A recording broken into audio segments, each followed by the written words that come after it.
2006 Honda CRV water pump replacement.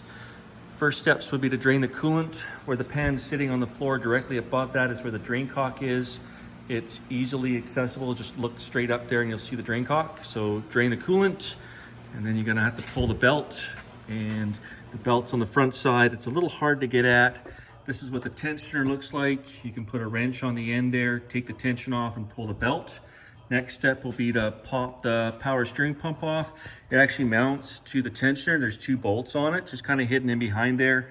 Power steering pump comes up out of the way.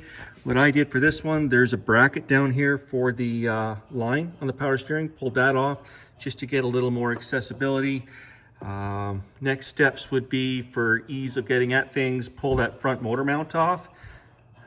Support the engine from the bottom side just to take the weight off, pull the mount up out of the way, and then you can get at the belt tensioner. There's 3 bolts, 2 on the bottom side, 1 in the middle here. Pull those 3 off, the tensioner's out of the way, and that'll give you access to the water pump. And the water pump is just down there where that opening is, right next to the alternator. Alternator can stay there. There's 6 bolts for the water pump.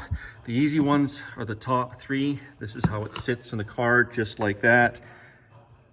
I would leave the top 3 for now. Focus on the bottom 3. You gotta rotate the pulley a bit to get at them all.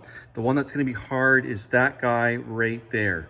So that one easy. This third one's hard to get at, and what I had to do was drop the subframe down a little bit to get access. So there's 4 bolts for the subframe.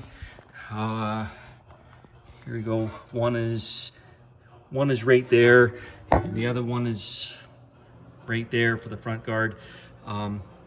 Loosen them all off. They don't have to come right out, but it's enough to drop the engine down and get access to that one bolt, because the way it sits up there with the frame and where the water pump is, when you go to get that one out, you'll see what I mean. It's just hard to reach. So dropping that down a couple of inches makes a big difference to get that bolt out. There you go. Water pump replacement, 2006 CRV.